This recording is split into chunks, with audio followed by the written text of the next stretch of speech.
Comment fonctionne la monétique? On parle de la vraie monétique, les vrais terminaux de paiement qui passent par un contrat de domiciliation CB fourni par une vraie banque. On ne va pas parler des solutions un peu annexes qui peuvent avoir beaucoup de soucis et coûter très très cher. On va commencer vraiment par la base. Donc comment fonctionne la monétique? Au tout début, ça a fonctionné avec ce qu'on appelle une carte de domiciliation CB. Chez vous, ça va se concrétiser beaucoup plus simplement avec une petite carte de domiciliation. Certaines banques appellent ça, une carte commerçant. C'est ni plus ni moins qu'une simple carte avec un numéro commerçant à 7 chiffres, comme c'est marqué ici. À savoir que par la suite, c'est quelque chose qui est susceptible d'évoluer. Aujourd'hui, là, à l'instant T où je vous tourne cette vidéo, c'est 7 chiffres. Ils ont déjà commencé à réfléchir pour se dire: «Ça pourra potentiellement aller jusqu'à 10 chiffres». Donc, voilà, on s'arrête pas sur les 7 chiffres. Le but, c'est vraiment d'avoir un contrat d'acceptation. La plupart du temps, quand vous parlez du MID à votre conseiller bancaire. Heu, le MID, il sait ce que c'est le Merchant ID, donc le numéro commerçant. Le MID, ça va forcément leur parler à l'instant T. Là où pour le coup, quand vous parlez de carte de domiciliation ou de carte commerçant, des fois, ils sont un petit peu perdus. La façon dont ça fonctionne du coup, pour vous imaginer la chose vraiment rapidement, c'est que la carte de domiciliation, c'est elle qu'on va paramétrer directement dans le terminal de paiement. Heu, c'est ce qui va permettre d'initialiser les applications bancaires, donc les applications PPEMV, PPSSC, lorsque le terminal de paiement est à jour et les vieilles applis CBEMV, CBCLES, quand le terminal de paiement n'est pas à jour ou est sur les vieilles versions en CB 5.5.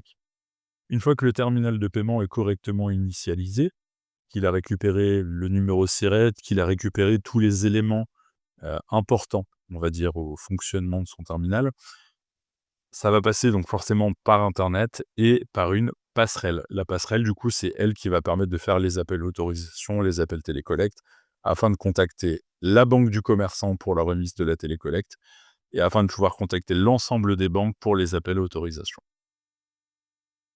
Ce qu'on appelle du coup, ici donc carte de domiciliation, en soi, ça va être en lien forcément avec le contrat d'acceptation CB. Le contrat d'acceptation CB, c'est toujours en soi, ça va se concrétiser avec un numéro commerçant à 7 chiffres et donc c'est effectivement ce qui va faire donc les conditions d'acceptation, savoir du coup, quels sont les frais de commission, les frais de schéma, les frais d'interchange.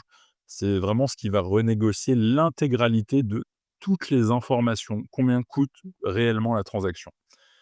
Le contrat d'acceptation en soi, il faut pas hésiter à passer un petit peu de temps à le lire entièrement, en détail, pour avoir vraiment le maximum d'infos, le meilleur taux de commission et éviter de se faire plumer sur, chacun des encaissements cartes, hein, en soi, c'est vraiment le plus important. Si jamais vous avez un doute, pour les gens qui sont clients chez Humanity, hein, je le précise toujours, une fois que vous avez récupéré le PDF que vous aviez signé à l'époque, me l'envoyez par mail. Nous, on peut vous faire un espèce de petit comparatif chez Humanity où on a un comparatif par rapport à la moyenne, des informations qu'on a déjà eues en lien avec votre activité.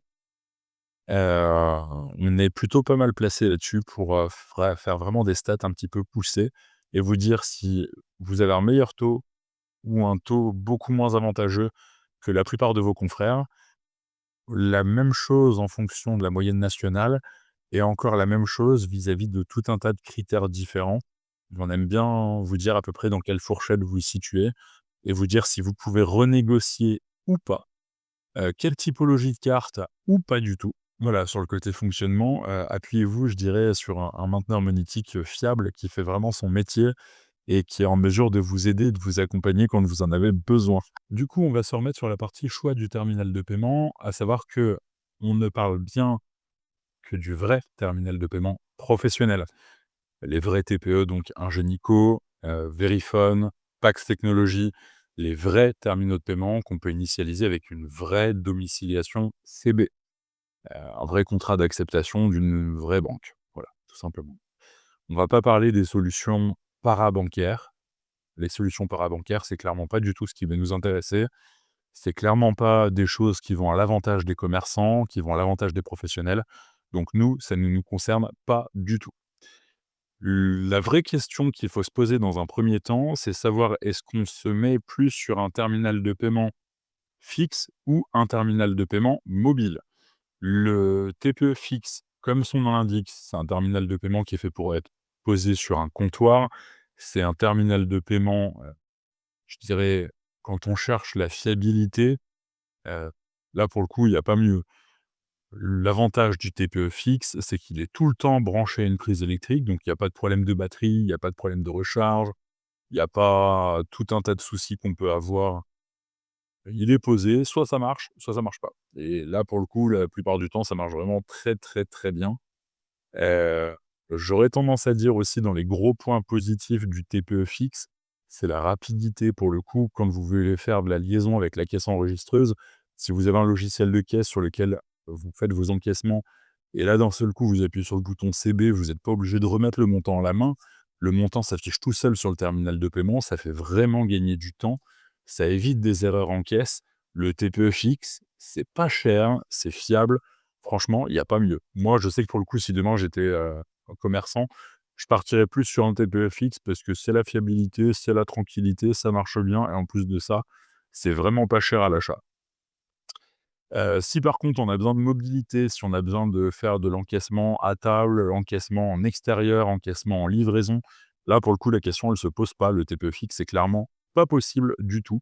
On part forcément sur un terminal de paiement mobile.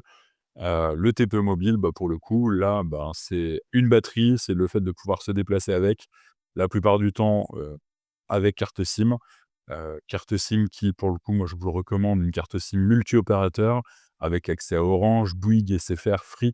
C'est inclus, la carte SIM dans le forfait monétique. Le forfait qu'on met en avant, chez Inmonétique, c'est le forfait qui va gérer la maintenance, les mises à jour, le système technique, tous les appels à autorisation, l'envoi des télécollectes sécurisés à la banque. Ça inclut vraiment toute la partie service en lien avec le terminal de paiement et la carte SIM qu'on propose du coup. Ça reste une carte SIM multi-opérateur et c'est surtout la tranquillité de se dire: «On a un service qui fonctionne tout le temps». Une fois qu'on s'est posé, qu'on a dit: «Est-ce que on veut plutôt un TPE fixe ou plutôt un TPE mobile?» La vraie question, la deuxième qui va arriver, c'est quel type de système d'exploitation on veut. Est-ce qu'on veut un système d'exploitation peut-être un tout petit peu plus ancien, un tout petit peu plus fermé? Mais l'avantage de se dire, c'est un vrai niveau de sécurité en plus et là, pour le coup, bah, on va plus parler de la gamme Telium Tetra de chez Ingenico. La gamme Telium Tetra, dans les gros points positifs, je vais dire, hein, bah, c'est que maintenant, ça reste une gamme qui est relativement très fiable, qui va bientôt finir par arriver en fin de commercialisation par Ingenico. Attention, fin de commercialisation, ça ne veut pas dire qu'ils arrêtent de la maintenir. Elle reste maintenue, il y aura toujours les mises à jour, il y aura toujours tout ce qui va avec. C'est juste qu'ils ont dit à partir de maintenant, on arrête d'en fabriquer. On veut essayer de mettre en avant la nouvelle gamme, Axiom, la gamme Android. Ou du coup, la deuxième question qui va venir se poser, c'est est-ce qu'on part plutôt sur un système d'exploitation Android?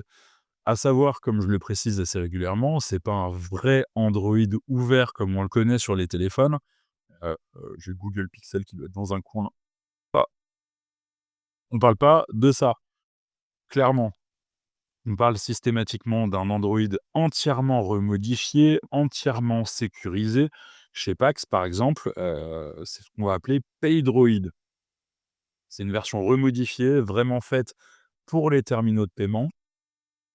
Il y aura pas accès au store, Google pour télécharger tout et n'importe quoi. Que ce soit chez Ingenico ou chez Pax, on reste sur les stores propriétaires des fabricants. Donc ce sera le Ingenico Store, côté Ingenico et le Mac Store côté Pax. Je le précise aussi parce que très souvent les gens font encore l'erreur. Attention, ça ne s'appelle plus le Pax Store, mais bien le Max Store.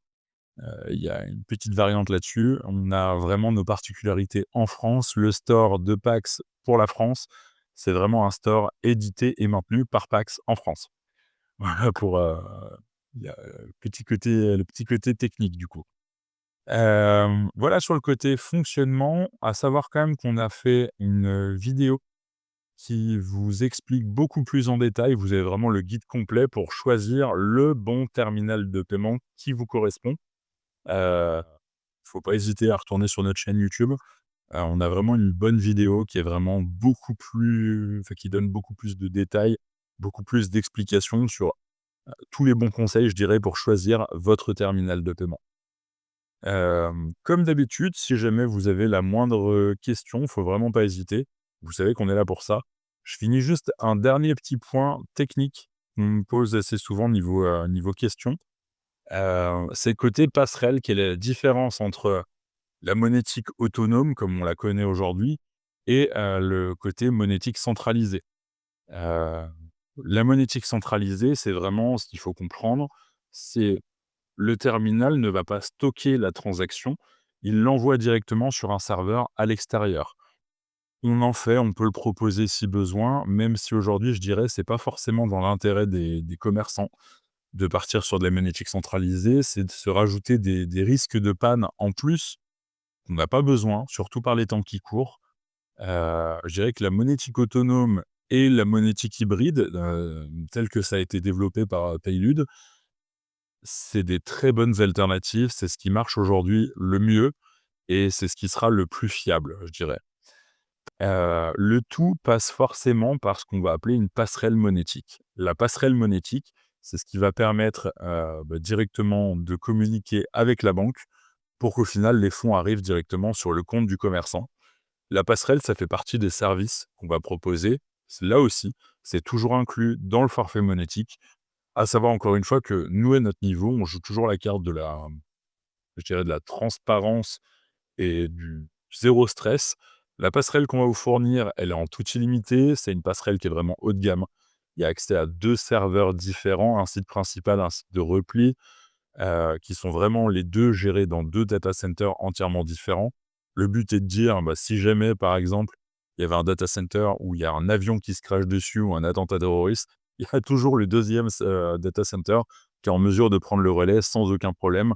Heu, on fait des tests assez régulièrement là-dessus, donc vraiment tout fonctionne à la perfection.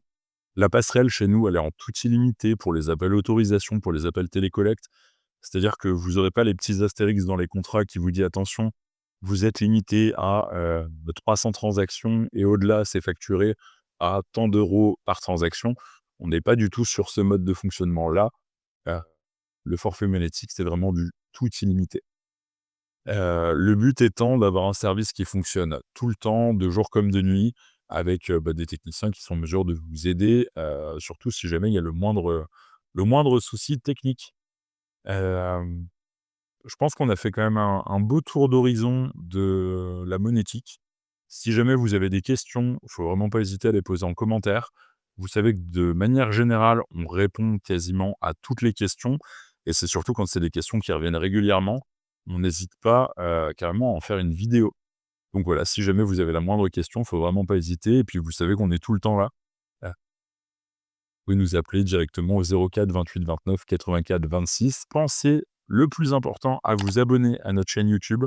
Vous savez qu'on sort beaucoup de conseils, beaucoup de tutoriels, beaucoup d'informations en lien avec les terminaux de paiement. Donc, bah, voilà, faut vraiment pas hésiter, vous savez que la chaîne YouTube, elle est là pour vous principalement. Merci encore de nous avoir suivis et puis, bah, passez une excellente soirée.